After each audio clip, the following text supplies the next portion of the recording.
The thing we actually did was like the internal project of building like the new CRM, which would actually connect marketing to all sales activities. One of the keywords is omnichannel, omnichannel experience, omnichannel execution. So many companies are still using different type of systems. Maybe they have, systems for the online experiences, and then they also have, systems for the offline experiences.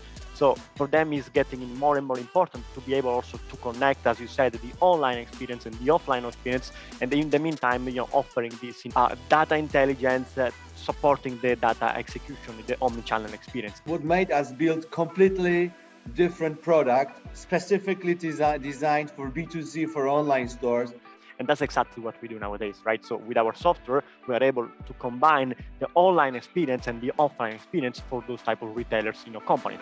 Welcome to Smart Chickens, a creative B2B SaaS podcast where we try to hatch and explore new innovative demand strategies to drive revenue.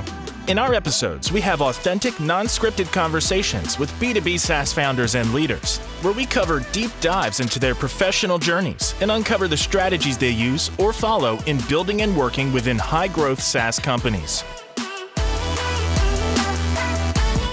So Greg, first, and Daniel, thank you so much for joining Smart Chickens. It's a podcast dedicated to SaaS companies around demand gen, and really we try to highlight thought leaders that are in the SaaS space, making an impact both not only on product strategy, but maybe leadership strategy and sort of category design.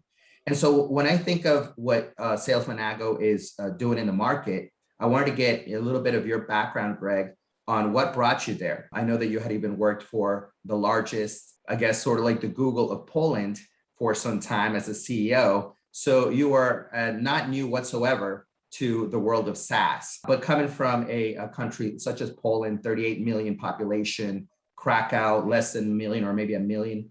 It's a pretty remarkable story that you've been able to grow the company at such a fast rate. So tell us a little bit, Greg, about sort of your background journey that led you into where you are today. Yeah, so it's nice. Probably my previous CEO from my corporate world would be really happy to learn that you are calling him like the Google of Poland.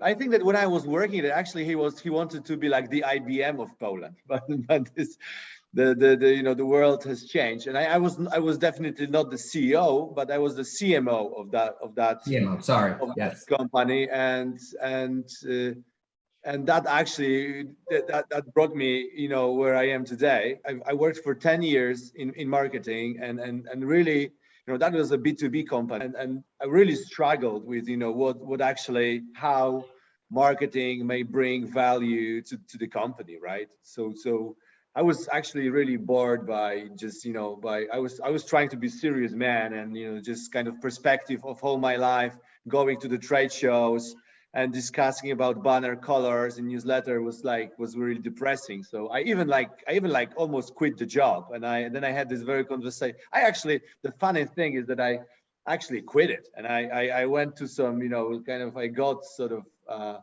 interaction with some headhunters, and I got a position in one of the largest companies in Europe. I went on the plane to sign this agreement, and on the same plane I met quite by accident my CEO. So and then we had a really serious discussion of what's going on in marketing and how can we change this. And I decided to stay actually. And the thing we actually did was like the internal project of building like the new CRM, which would actually connect marketing to all sales activities, which would make cooperate those teams together.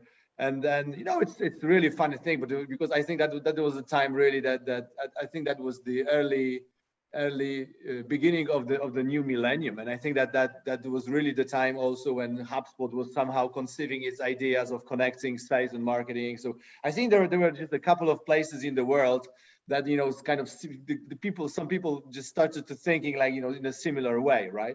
So we finished this CRM project that was extremely successful project, and then I was like promoted to some other very nice position in one of the largest internet portals in Poland.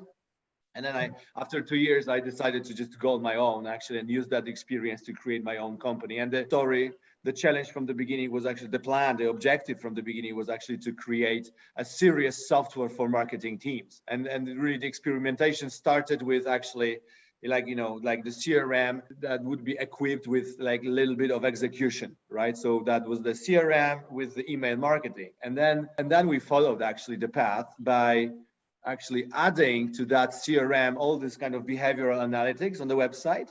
And of course, obviously adding the additional execution channels. But what was really, I would say, something that we also didn't really expect. What happened is that we noticed at those times, that was like 10 years after I started in this like Polish Google, right? The company's name Komar. 10 years later, when I started to do this sort of project on my own as a kind of objective of my company, I noticed that already in the States, the companies like Pardot, Acton, Marketo existed, and it was all called like marketing automation. But the thing was that those guys in the US were focusing on B2B, B2B companies. They were creating software for B2B companies, and it's still the case. And what was different here in Europe is that the initial customer base were not B2B companies; they were B2C companies, which actually completely what made us build completely different product specifically designed for B2C, for online stores. And I would say because of the fact that at this stage, the online sales were booming, not just in Europe, not just in Central Europe, but also in other countries, that gave like a natural, extremely, nice boost for the growth of the company, right? So that was one very important, I would say, very important story here, right? Yeah, I was checking out Greg, and I want to get to you, Daniel, as well, because I think what you guys are trying to do and enter into the US market, that there's obviously two ways. You could either do direct, right? So like literally open up shop here, have a direct sales team, inside, outside, regional, territory by industry, et cetera. And I funny enough, I did that I was part of that for a company that was in CX out of Finland that I spoke with Daniel about, called Happy or Not. They're more CX, so they're not a marketing automation platform. Having said that, I looked you up, Greg, on YouTube, and I found and I came across a very interesting conference you did back in 2016, which was NOAA in London for startups. And, it was a 7-minute segment, but you had a lot of interesting information to talk about, which was one, a little bit to what you're saying now. Europe, the US is very saturated with Martech, especially marketing automation platforms, because of the HubSpots of the world, the Pardots, all the acquisition that has happened, the smaller, mid-size that have been bought out. And they're very much, for the most part, I would say 85%, 90% of the market is B2B when it comes to marketing automation. Where I see that you, and I guess deliberately through your investors, I forget the name of the investors, it was like an acronym, CDC or TDC, you mentioned them. 3TS. They were happy with you guys doing burn rate because they knew that you guys were more a sales organization versus a software. Not that you're obviously software. You guys have programmers, code, and automation and AI that's built into your sort of like all-in-one CX and CD platform. But take me back, so that was 2016. Now you're in 2021. We all can talk about the big elephant in the room, which has been the pandemic and what that's meant to retailers that are more to B2C. I find that you guys are in an interesting space in that your software plays into mid-size and enterprise. So those years of 2015, 2016 from that conference was more smaller, I think, customer base, but it helped you grow. And with that growth, you guys were able to mature your software and get into an industry sort of niche, which is this B2B to C, I would say, because you're selling, I know with Daniel, conversation I had with Daniel, trying to get into mid-size sort of enterprise level, long sales cycle, very competitive. Having said that, their end game is that they want to do right by their customers, right? So when I look at the logos that you have on your company, it's incredible. And congratulations on Crocs. My kids love Crocs, by the way. So I know you guys signed up Crocs recently, right? The Crocs of the world, right? The Victoria's Secret, all these others that you have that are global brand names. end of the day, they're a business doing business, but they have that interaction with the consumer. And really the consumer more than ever, I think these days, it's a, they have all the power, right? So they can shop online and do 90% of their buyer experience, shopping experience, even before they get into your retail store, if they want to go to retail store, or they may just go to the retail store, do window shopping, and then go buy online. So we're living in this, I think, supply side economy, right? And it has been for some time, where the customer has all the power. So tell me a little bit, and maybe Daniel, you can interject. What has, the sort of the roadmap that you guys have developed and the strategy that you guys have in terms of coming out strong with the CD, the no code, really the kind of like the all-in-one CX CD platform, the CDP platform. How has that all really evolved? And has the pandemic, did that help accelerate? Which I've heard a lot of different people talk about accelerations because of the pandemic. And is that maybe a reason why you guys are looking to penetrate the US market in these times? I don't know if, Daniel, you want to take a crack at that a little bit and then get Greg's point of view. Yeah, what I can say, as Greg said, for sure we are right now focused on online businesses, e-commerce businesses as well. So for sure, the kind of pandemic boost a little bit also the trends. So many retailers are trying also to get online, or those who were online, and they were also trying to kind of increase their presence, to get stronger there. And in order to do that, you also need a good solution, good software. Today is one of the keywords is omnichannel, omnichannel experience, omnichannel executions, and so many companies are still using different type of systems, right? Maybe they have systems for the online experiences, and then they also have systems for the offline experiences. So for them, it's getting more and more important to be able also to connect, as you said, the online experience and the offline experience, and in the meantime, offering this, data intelligence, supporting the data execution in the omnichannel experience. And that's exactly what we do nowadays, right? So with our software, we are able to combine the online experience and the offline experience for those type of retailers, companies, right? And I remember that, and you and I, we had this conversation, Gianni, a couple of weeks ago about what's the difference between an end-to-end solution versus a Frankenstein type of system. And that's exactly where we help the companies, right? Because so many companies nowadays, they have this Frankenstein type of solutions, and it requires time to learn a different type of systems. It requires also the type of know-how from different people in the companies, and at the end of the day, you still have those type of data silos, right? So what we are trying to do, we are trying to kind of eliminate that by offering these end-to-end solutions. And going back to the expansion of the market, of course, Greg is going to tell much more about that. But we felt like 2021 was absolutely good year to expand strongly in the US, because we are ready in terms of solutions, we are ready in terms of technologies, and we noticed that even in the US, even if it's a absolutely competitive market, still there are so many companies that are doing it in the old way, the old-fashioned way. That's why there is a need also in the US to come up with an omnichannel end-to-end solution. Yeah. No, absolutely. I think you guys are definitely hitting a business pain, right? Which has existed for a long time. I know all of us here are, kind of seasoned marketers and have our business acumen. I've got some gray hairs. You can't see them, but I'm on the 4th floor, guys. I'm 46, right? So I believe we're called, for some of us that are in that age group, Greg, maybe you are my contemporary, we're analog digitals, meaning we had 1 foot pre-internet, pre-Jeff Bezos dreaming up Amazon, when there were things like literally going to a store, there was not really online, right? To right now, we're fully 100% hybrid mode immersed.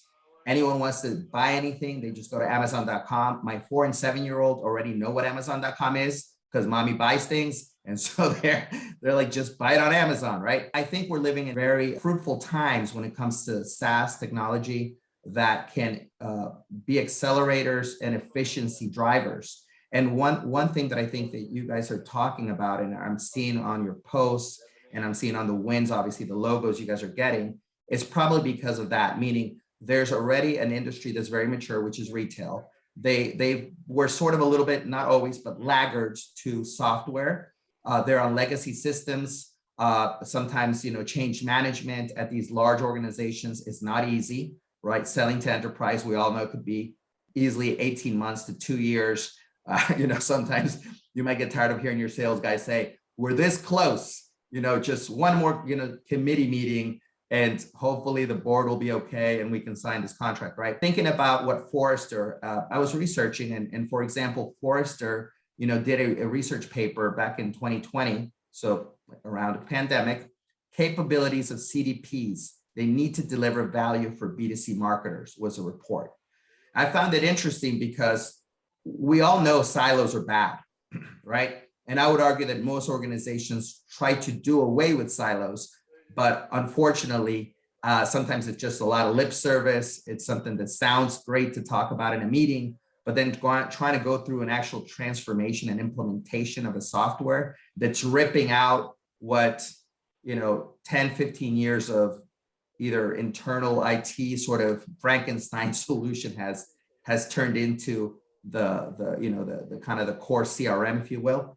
It's not an easy thing to do. So they were talking about, this is what it sort of dovetailed into, Greg, what the NRF CEO, NRF for the National Retail Federation, said, Matthew Shea, the combination of the vaccine, this around, because of the pandemic, vaccine distribution, fiscal stimulus here in the US, and private sector ingenuity have put millions of people and Americans back to work, which is good. While there are downside risks related to work shortages and overheating economy, because we're borderline inflation, tax increases and overregulation, overall households are healthier and consumers are demonstrating their ability and willingness to spend. The pandemic was a reminder of how essential, and this is, I think, is very true, how essential small, mid-sized, and large retailers are to everyday lives of Americans in communities nationwide. So to me, if I'm a person sitting in your shoes, I'm seeing this as all hot signals to this is a great time to enter the US market, right? So talk to me a little bit about that. So now that you guys are looking to enter the US market, sort of what are the strategies you have in mind? What is the sweet spot that you guys are thinking about, Greg? I'd love to understand sort of that what framework you guys are thinking about executing here. Yeah, you're pretty, right in sort of understanding, I would agree with everything that you say in terms of, kind of in a good sort of position in a, kind of waking up in a world that is kind of facilitating the potential growth. However, to be honest, I mean, when I set up the company, I also you are also kind of, thinking that way, because I think if you are kind of accustomed to this kind of approach, you probably would always see like this sort of signs, where it's just about seeing, opportunities for yourself. I would say it's not, pandemic would give like a global sort of opportunity for certain businesses, but my approach is to, see opportunities wherever, wherever you are, whenever you are, wherever you are. I would say that our kind of approach from the beginning was to because we were in Poland, here in Krakow, you have, great IT guys, great software people. And because nobody knew, what CDP, 10 years ago here in Central Europe, what's marketing automation, because we really built those categories here. So we were like sort of blindly, I would say, following the ideas of the customers. So if we had like some initial kind of CDP, then we were just adding to that natively, everything they actually wanted, right? Some stage, turns out to be really hard, because managing those kind of really a variety of features, multitude of solutions can be, it's a challenge, right? But then, and obviously we, in Europe, it's like building market from the scratch. When you look at our sales processes, 80% of our sales processes are run just, around SALESManago. There's no competition that the customer would sort of benchmark us against, right? So that's Europe, right? And then, when we started to look at the US, and we started with Daniele to talk with partners, which is actually our primary method of reaching out to new markets. We noticed that, the US has very, very mature market, and being, around you live in an environment which is created by well-financed global companies that actually have been pushing to marketing teams, separate solutions for everything, that resulted in, in a lot of companies having this kind of, stacks of unintegrated solutions. And now everybody's talking about, hey guys, you have to power that stack with customer data you have to add customer data platform to that. And that seems like a big really challenge. And I think that just completely by chance, by accident, our kind of approach of having like end-to-end platform with natively integrated, all execution channels turns out to be very appealing to this, to a large group of marketers that we are just, in contact right now in the US, right? And I think that this is really a strategy we would like to follow in the US. Our primary kind of strategy of entering new markets is always through partners. So why is that? Because the truth is that, right now we are like 25 million ARR company, right? So like quite nice SaaS company, right? Growing by like 50% annually. And this 25 million of US dollars of revenue of ARR, we are achieving with only 5 million of investment, right? So you will not find any other company in the world, in the SaaS world, that at this kind of level of effectiveness. And that level of effectiveness has been achieved by mastering of work with the partners, which basically hugely reduce the potential in needed investment in like enterprise sales, right? Right. And it's great just for testing new markets and so on. So that's primarily a strategy we want to follow for the US. And I don't think that, that I would say pandemic for us, everybody, like 1.5 years, everybody got crazy about that. And we were completely sort of in a position of uncertainty like everybody else. But firstly, because we are like self-financed and we running company with like in a very conservative way, very rational, not overspending. So we were just we knew that we are kind of ready for this kind of, if it's gonna last for like half a year or even a year, we are just ready to survive. Right. But then obviously it turned out that it was it gave like a huge boost to e-commerce. But I would say it's not this boost, this increase in e-commerce activity. We would not observe that in like, I don't know, suddenly having thousands of new customers, because just switching from this traditional model to like online model for like smaller company is a tough really thing. So what we notice is that those mid-sized customers, that already knew what's going on, how to run like e-commerce, they were experiencing huge really growth, right? So that was something that we experienced as a positive impact on our business, right? And then when we sort of positioned ourselves in this mid-market segment right now, because we started, as when you build like the company by bootstrapping. So our natural kind of solution was to start offering software to smaller companies. But then we, over the years, we've learned that working with those smaller companies is nice, because there's a quick decision-making process, but it's not just a quick decision-making about, going in, but it's also quick decision-making about going out, right? Right. So you gotta worry about your net retention numbers, your NRR, with smaller accounts.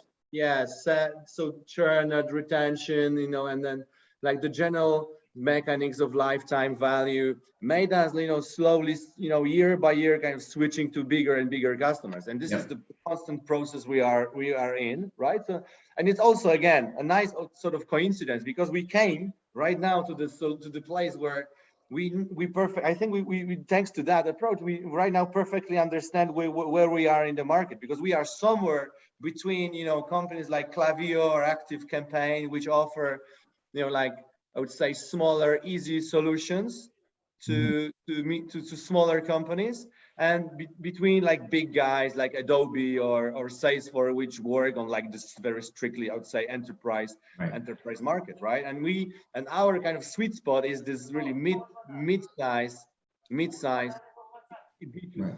e-commerce company that has kind of specific, just they are moving out from those smaller solutions to our solutions, which give them like the capability of already like quite nice customization of covering the processes, the know-how they already have that makes them unique, right? And they are still very hungry actually to grow. So they would not go to bigger companies like Adobe because they want to stay rather with us, because we are not just about, you know, having like a very nice flexible solution, but we are the same way as they are hungry. We are hungry too, and we are very keen to sort of work on the new solutions with them that, you know, help them build their competitive advantage too, right? So that's, I would say, that story about marketing position. Obviously, it's nice because what is nice is that quite a significant number of enterprises wants to work with us just because of the fact they also want to be very quick and very, you know, agile. And you know, I mean, there's a group of companies that they would not go for Adobe or Oracle or Salesforce because the implementation time there is like 1 year, 2 years. And here with SALESManago, by, you know, just because of the fact that we have this really end-to-end solution, it happens in 2 months, right? And everybody just loves it, right? Yes, total cost of ownership, TCO, right? For especially when you go to mid-market and enterprise, as Daniel knows through some of your partners, that's kind of where the rubber meets the road, right? So they want to know, what's my implementation time? Well, you know, also what reviews do you have about implementation? Because every sales guy will say, oh, our implementations are smooth. And then all of a sudden an integration or gutting out an old system and putting a new one. It's like putting in new plumbery in like an old Brooklyn subway, right? Like it's not that easy. But having said that, Greg and Daniel, I wanted to talk a little bit about, you know, the fact that you guys have a very omni-channel approach. So Daniel, when you reach out to your, you know, how are you selecting your channel partners? And the reason I ask this is I was an early channel partner for HubSpot, and I have been an early channel partner for Drift. So I've got a good amount of experience on how some of these, you know, channel partners have rolled out. And I'm curious, I know we've shared a little bit about that, but I just wanted to get your take on how you're choosing, why you're choosing the type of agencies or partners to help get into the US market smarter and faster. Yeah, as Greg said, right now we are in that position that for us is very clear what type of customers we are working with, right? What we are expecting from our customers, and of course also what our customers are expecting from us. So that being said, for us it's kind of easy to understand what sort of partners could help us out, you know, in finding those customers, because we know that, you know, out there are so many different, you know, media houses, digital agencies, marketing agencies, but those agencies, they are working with different type of customers. So what we do, we always try to, you know, to do kind of selection, and we try to work with all those partners that can bring values to us, and at the same time we can give value to them. So the way we kind of look for partnership is never like, you know, one way thing, but it's always like a win-to-win approach, right? So we bring, you know, value to the partners because they have the possibility to grow with us, together with us. They have the possibility to offer something totally different on the market for their customers. And on the same way, of course, they are also helping us in getting into a new market. So our approach is, you know, we are expert in our solution. We are expert about CDPs, about, you know, marketing automation, omnichannel execution. But on the other side, our partners, they are expert in terms of the market they are working with, the customers they're working with. So whenever we kind of combine those two expertises, then this is where, you know, the magic happens, right? Because we are combining two different expertises, which at the end of the day is gonna, you know, achieving at the end of the day the same results. Now, to being more, you know, specific, what type of partners we are working with. Generally, we are working, you know, with different type of, you know, categories. It could be, as I said, media houses, digital agencies, marketing agencies, consultancy companies. You know, so for different type of, you know, categories and organizations, as long as they are working and they are talking with those type of customers we are eager to work with, it's totally fine, But as I said, we always try to do, kind of selection. We see if our partners are working with the same within the same industries, within the same markets, then of course we are always eager, to have a conversation, and we are always eager to kind of grow together. Yeah. That sounds excellent. And I would say that based on my experience, you guys are sort of on this HubSpot trajectory. HubSpot also many, many moons ago, right, started very cleverly with this B2B approach, but for small businesses, right? They were the solution. But as of late, especially right before the pandemic, I've gone to Inbound, their big conference in Boston for many years now. They were slowly but surely, I could see how they were becoming like transforming, if you will, into a more B2B enterprise, trying to eat a little bit of market share from Salesforce and other larger type of enterprise level SaaS CRMs, right? And it's not even just a CRM, they got the sales. And so everyone's trying to do the all-in-one, and that's been around for some time now in SaaS, right? The all-in-one is the one throat, to choke solution, which in anybody, who's in marketing or sales, they kind of want to have that one vendor to go to, not 10. Having said that, you guys are also, I see that your playbook is also being open enough to have open APIs to the Magentos of the world, Sohos, Sugar CRMs.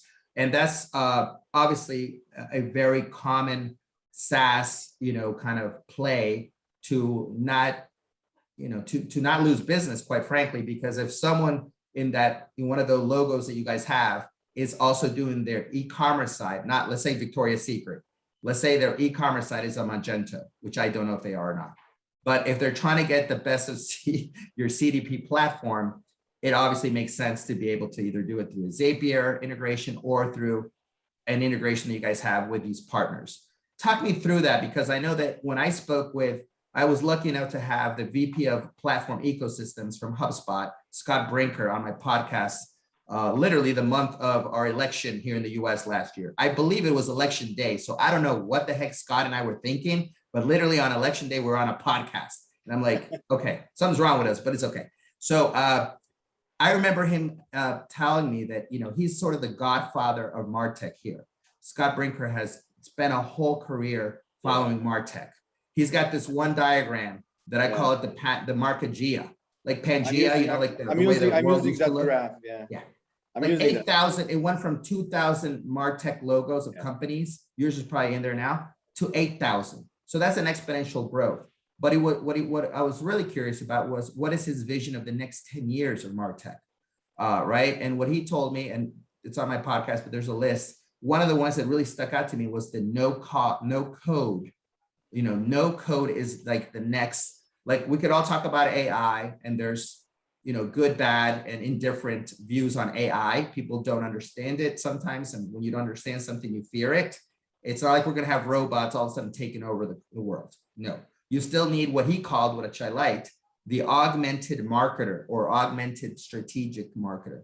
So you're going to have a person, a Daniel, a Greg, a Gianni behind those platforms, still talking to sales, still understanding what the customer journey is, and how does your platform software solve their pain, right? At the end of the day, I think any solution that's out there, and he was sort of talking about this, he did this white paper with WPP, probably one of the largest agencies in the world, right?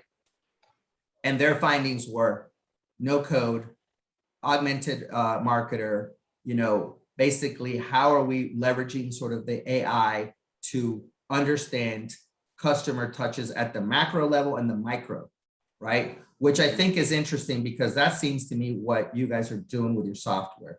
You guys have that omni-channel kind of like, you can drill deep to see what interactions they had with email, what interactions they had with an offline promo that turned into online action.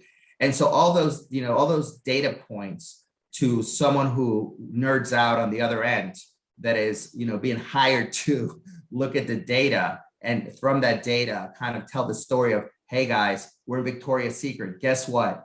That one idea that we had about the Brazilian, thong, it's like right now that's not working. They don't want it in pink. They want it in hot purple. I don't know, right? It's at that level of decision making in the supply chain that big retailers are always looking at an advantage, because the instant feedback that customers these days can give you is unbelievable. Right away they can text you after you do your purchase. They can start building a profile of Gianni likes to go to H&M and buy funky looking shirts, which by the way I do. So I went into H&M the other day as a short story. That's a good one for you guys to go after if you haven't. And right away I could tell they're with it, right? I purchase they have a QR code for me to scan. You'll get 10%, Gianni, if you just let us, basically email you till the end of days, until you unsubscribe, right? Till you die. So I was, of course, I'm a marketer. I'm like, I'll support you. I did the QR code, 2 fields, email, phone number. They got me on text message now. They got me on email, right? What platform they're using, I don't know. But sure enough, I'm on a cadence. 3 days later, hey, Gianni, that shirt you bought of SpongeBob, well, we have another special coming up that, you will enjoy. So that's at the level that we're getting, right? And this is me walking into a store. My wife, actually, I just helped her open up a little gift shop at a mall. So I'm seeing firsthand what these big retailers are doing right before the big season. Retail makes their money, right? They break even all year, and then they actually go into the positive, right? into the black during the last quarter. So right now I'm seeing how everyone's already getting into October Halloween mode. Like, how can we get Halloween earlier so we can start having people get in that mentality that Halloween, Thanksgiving, Christmas, spend. Yeah. And it's interesting to see how the online approach to offline, as well as very traditional marketing, which is you turn on TV now here in the US and you start a feeling how the holidays are coming because of the way, Target is positioning their ads, the way Walmart's positioning their ads. These are the big box retailers. And that soon thereafter, all the other middle to smaller ones are following, right? At the end of the day, data is king. Customer data now has some issues around it, which I think might be interesting for you guys to talk about, which more and more now we're talking about customer data privacy, right? So you've got big players like Apple that recently came out, Greg and Daniel, as you all know, with the opt-out. No longer that you are almost forced to click the yes, I'll accept anything. You own me, name my child, whatever, right? What do you guys think about that? Because I think that, there's the business side to it, obviously, which on the business side, we need info. We don't want cookies to go away, even though we know that on the maybe ethical side or on the human side, it's sort of a burden and annoying for someone to track you to the nth degree. Can you guys, both share a little bit of your point of view, and is SALESManago doing something to sort of maybe address both sides? Yeah. So, yeah, but I will touch upon a couple of things that you mentioned in your fragment. The first thing is, the referring to the reference to Scott Brinker. We obviously know the guy, and we do appreciate his map of Martech. I actually so big right now that maybe 10 years ago I could see SALESManago logo there without the microscope. Now I have to use the microscope to do it. And yes, obviously, that's this is the pain for the marketer. I know that the marketing teams are kind of getting more and more out of IT budget, but it's still, I think it's just impossible to, just take advantage of so huge amount of tools and integrate that. Seems like really, really hard. So that's kind of one argument for end-to-end platform, which is like, if it develops, then obviously the promise is that, some new things will appear, and the marketer don't have to buy them from outside and integrate them with it, to their own, to the current ecosystem. Then there's obviously this no code kind of approach. For us, it's quite natural because we grew out of very small customers. So very small customers, they just expect something which is very self-service.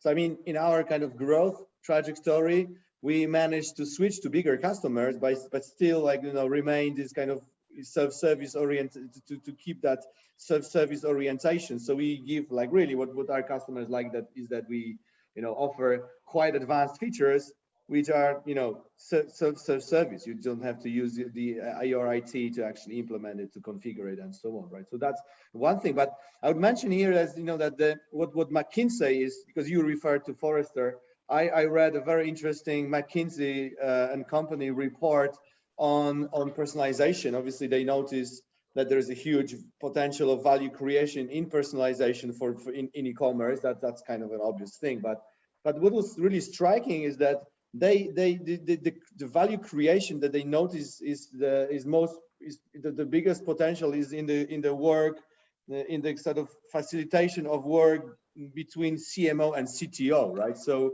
if you have,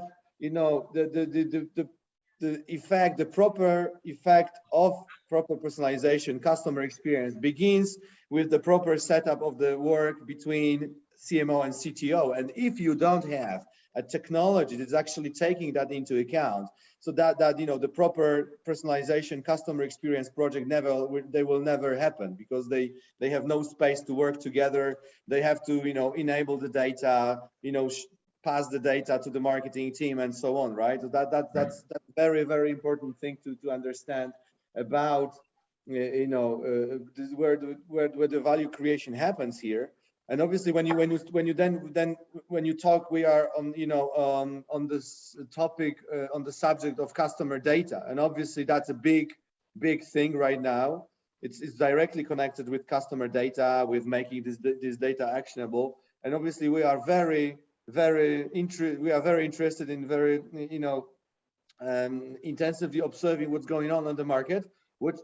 Our kind of approach is that our customers, they would never work on kind of third-party kind of data. Our customers, they were always kind of focusing, and also kind of we sort of build that approach unconsciously.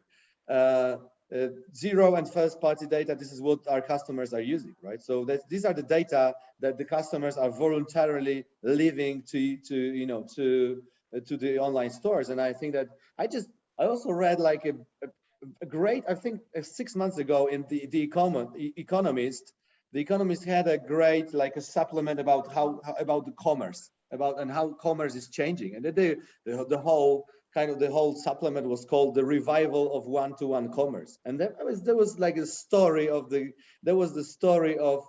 can't remember, one of the first Nike employees that was owning a shop. It was, I can't remember, Jeff, the name was Jeff. And Jeff had one of the first Nike stores, and he was like selling shoes, and he knew everything about their customers. That was like 50 years ago. He knew everything about their customers because he knew which runs they were participating in, what injuries they had, and so on. And he was the people were just leaving him this data voluntarily. And now I think over the years we forgot, and I think the retailers forgot that if you have really great relationship with your end customer, they are leaving you this data, voluntarily, because they want to have because of the fact that they want to have great customer experience. Yeah. So I even when I'm shopping, I'm leaving the data because I want to have proper offers in my mailbox, right? I want them to know about me everything. And there are a couple of researches made recently that show that about like 75% of consumers are absolutely relaxed to leave their personal data to e-commerces, to retailers, if they know what they are used for, right? Yeah. So that seems very simple. And so what the result on the side of the technology is that CDPs and we are just making big progress here. The CDPs and some of the softwares in our space are started to be equipped with something we call customer preference centers, right? So it's a much bigger concept than just gathering like behavioral and transactional data about customers and using AI to make some guesswork what the customer might be interested in. But customer preference center actually, I would say it puts aside this kind of idea of AI and prediction, because the customer when you properly gather the zero and first party data in preference center, that means that you don't need AI to guess. You don't need to guess. You have the information kind of on the table, and just you have to use it properly, right? So that's how we think that we'll all evolve to own. I think that the winners would be the retailers, the commerces that actually build enough trust and confidence on the side of their end customers, so that they leave enough their own customer data just voluntarily, and they use it to customer experience. Yeah, that's an interesting point that you bring up, because trust is a big factor, obviously, right? All the review companies that came out when e-commerce started really jumping, maybe in like mid to 2015, 2016, right? Started getting a spike e-commerce. You had companies like Trustpilot, all these review type companies. And actually, not to go too far, G2, like G2 Crowd. I know you guys are reviewed by Capterra. G2 Crowd has you there in a space with HubSpot against ActiveCampaign and others. I was on it earlier before we got on this call, and I was like, I wonder what G2 Crowd considers SALESManago, right? So they don't really consider you guys as CX or CDP, although it says that obviously on it, but they put you with HubSpot. So then for those who don't know, like what you guys really do, they would think, oh, this is just a marketing automation platform. So am I competing to pay dollars for SALESManago's services and licenses and SaaS, SaaS platform versus a G2 Crowd's comparison of you versus HubSpot, ActiveCampaign, Marketo Engage, Pardot, SharpSpring, and others. I'm literally reading to you what I see, So I think there's probably a confusion there with G2 in not putting you in probably the right category, or unless I'm wrong. But going back to what you're saying and what I've heard from conversations I've had with Daniel, the retail space in e-commerce has obviously been growing at a just ridiculous trajectory, right? The pandemic was just an accelerator to that. It just kind of added a little bit more fuel. We actually had, I saw and read that National Retail Federation, they put out their sort of like the state of the state of retail, right? Back in June, they did this. And they have 4.6% rising slightly to 5.2% from previous years, 2018 and 2019, right? But they're really predicting a 4.4 trillion this year in the economy, as the economy is accelerating to recovery. Now, yes, we have hiccups. That damn variant doesn't want to go away. Then we got, eco-political problems like Afghanistan. So there's always going to be something, right, that's going to come in. Having said that, retailers know and they prepare both on their, their online stores as well as their actual physical stores for this season coming up, right? So is there anything that, SALESManago is planning to roll out on a roadmap, or how are you guys looking to help retailers that are looking at this 4.4 trillion this year, and how can your solution help them better understand how to get a piece of that 4.4 trillion? Yeah, so we obviously a roadmap in our case is really important, because as mentioned, if the customers are buying end-to-end platform, they also, I think, buy some sort of a promise that the platform will be delivered and that will still be an end-to-end platform, right? So that's obviously a very important thing, and our kind of approach to growth of the technology is based on our actually using the knowledge from our customers. We have something we call Customer Advisory Board. It's a group of like about 100 our largest customers, which we are like in contact every month, like with each of them. Then we have a lot of kind of opinion gathering, and just research among them to understand how the current needs are developing. And this is like most I would say significantly influencing how we grow the platform. So we don't have really something like R&D team. Our R&D team is outsourced to our customers, right? That's kind of approach we have here. And we see 7 years ago, 10 years ago, we would definitely understand what's on the market, and we would really focus on kind of maybe getting up to this kind of sort of level that is already on the market. I think that since the last 3 years, 2-3 years. I think that that we somehow came to some 3 years ago we came to sort of to this cellar. No, you came to the ceiling, right? We came to the ceiling by kind of getting up to the what competition might have, and we started to think like creatively how to sort of escape that competition. I think that that we have extremely kind of dynamic this software development cycle, and that means that we are really delivering 2 big features each quarter, right? 2 big features each quarter. It's obviously a big challenge, but it's about education of the customers then, and very hard work on this, on making sure that the customers are adopting that features properly. But if you look at our roadmap, then we definitely want to deliver a lot of value. The customer kind of preference center, this is one thing. Second thing is something that is, I would say, that is approaching the something you said before about this augmented marketer. So we want to make sure that our marketers know more than the other marketers by delivering them like a lot of additional analytics and information about what's going on within their data. So we call it, we already launched it.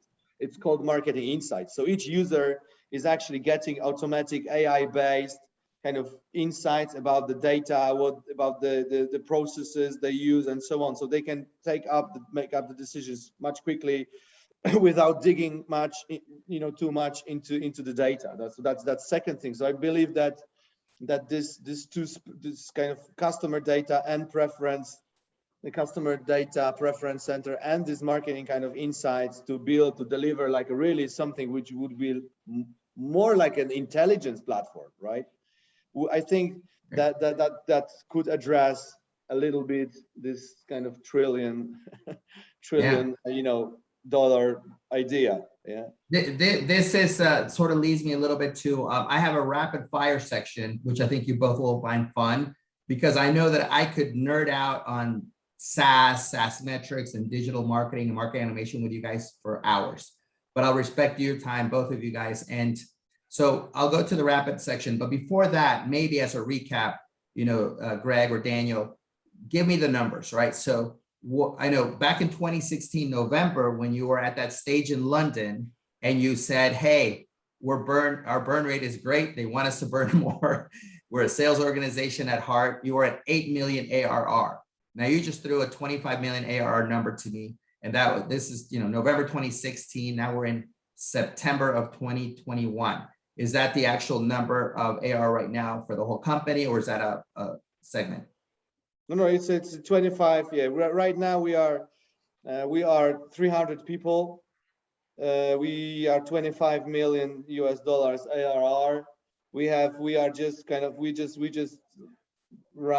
just published to our investors a plan to get to 100 million in the next 5 years, right? So that's the plan. We want to be really one of the first kind of SaaS unicorns coming from Central Europe, and we have very good plan for that, and we are right now working also on a new investor setup that would facilitate that growth. And how many customers do you have? And right now I know they're more what percentage is US based versus Europe based? Yeah, so the US is just beginning. I would say that right now it's 2,600 customers. That's our database of paying customers, and really 90% of that is Europe. US is growing very dynamically, and we have a lot of confidence that we will have a lot of fun there. And what is your average contract value, like your ACV? Yeah. And what is your CAC looking like right now?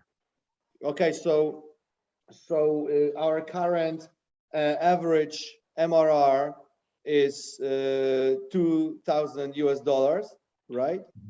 And the lifetime around 50 months.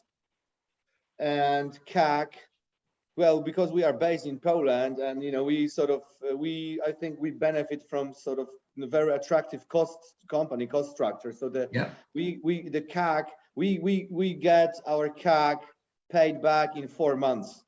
So wow. I bet you that's because in Krakow, not many people know this, but one of the best popes we've had in the world. I mean, listen, all of us here, I don't know if we're Catholic or not. I'm Catholic. A background Italian descent for many years back in Ecuador, whatever. John Paul Pope II was from Krakow, and so maybe you've got a little bit of that Holy Spirit helping you guys with your CAC and your NRR, which is important. Your NRR is pretty high, and it's good, right? Because that's important too. It's one thing to keep your CAC low, to grow to 2,600 clients that are paying, but another thing is to make sure that they're sticking around and the churn is. So what's your NRR look like on average? What are you asking for? Like net retention numbers. Okay, net retention. Net retention right now is -1. It's like -1%. Yeah. So that means that basically the expansion that we have is we make sure that the expansion that we have, expansion MRR, is always covering the loss. Got it. Yeah. Your expansion revenue is more than covering, because if you're less than 1%, that's fantastic. As you know, in SaaS, when you're at mid-market, when you're lower than mid-market, your churn could be higher. That's almost expected. But if your MRR is, and the LTV is the right numbers, you're always going to cover that. But, less than 1% is fantastic. So that's a tribute to your team, because you have a whole, customer success team outside of the sales team that gets them to sign the deal. Then they go away. Like, okay, now customer support, you handle them. I got to go to the next guy. I got to go to the next client, right? I get it. We do it in a bit different way, actually. Yeah.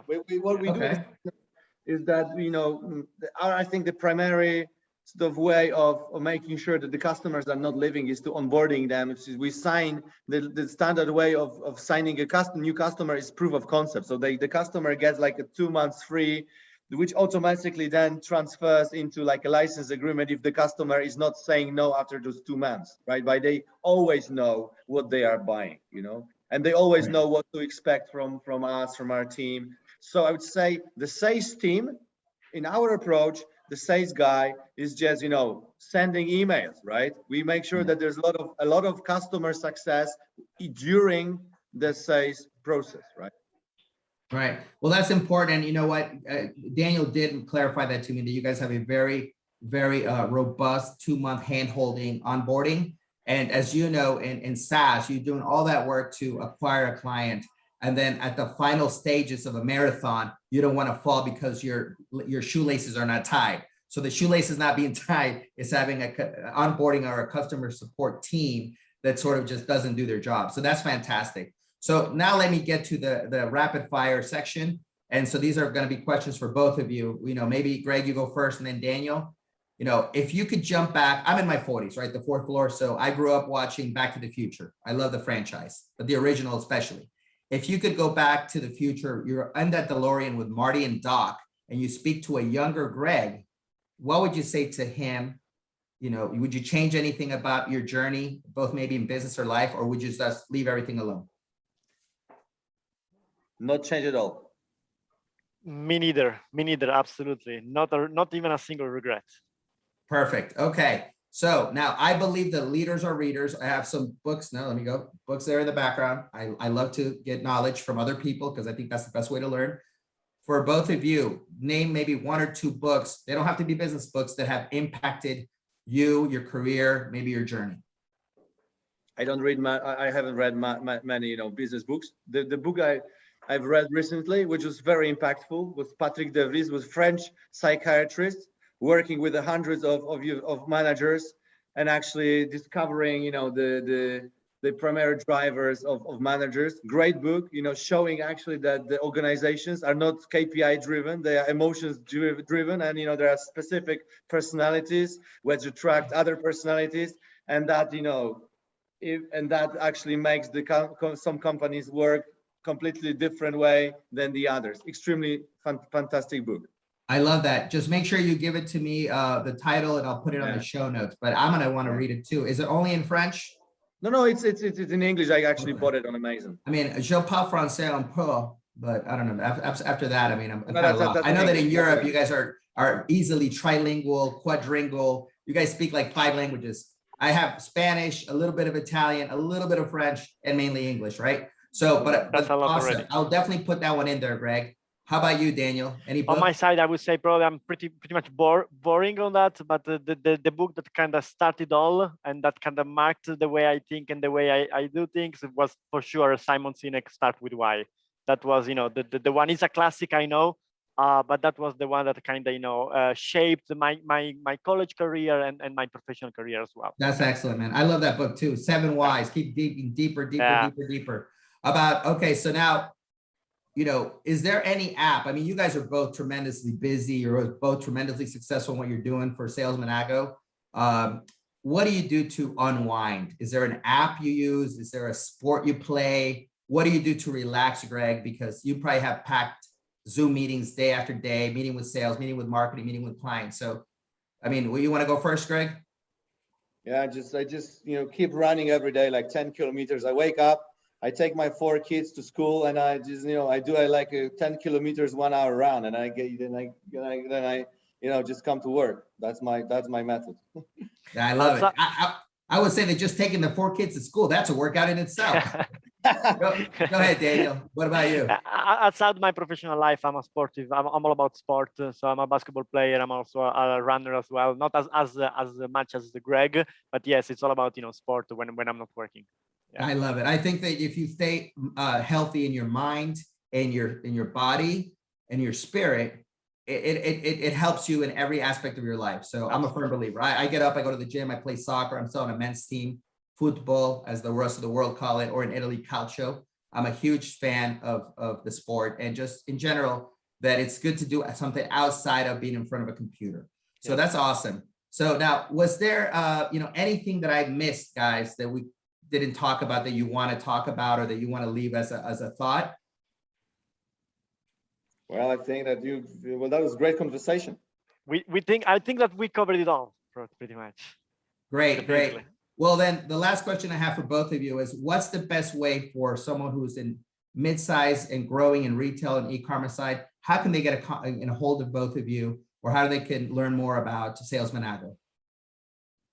So definitely they can approach me personally on different channels. So for instance, also on LinkedIn, me and Greg, we are both on LinkedIn, right? My name is, Daniele Murgo for sure, but also salesmanago.com. There is so much materials there, so much resources, so many ebooks that, whoever, even if you're not considering right now to go with SALESManago, for sure you will find so many resources on the website that can give you a hint or a sort of strategy to follow for your e-commerce, outside of being with SALESManago or not. So for sure, website salesmanago.com, there are a lot of resources, and of course, whoever can approach me and Greg personally also on our channel on LinkedIn for sure. Okay, I'll make sure to put both your LinkedIn profiles on there. If you guys have Twitter, whatever your channels are, we'll add it there. Yeah. So that the next Victoria's Secret, maybe their competition, can reach out to you. And that's been it's been a pleasure, Greg, Daniel. Thank you so much for your time, and I wish you nothing but the best of luck.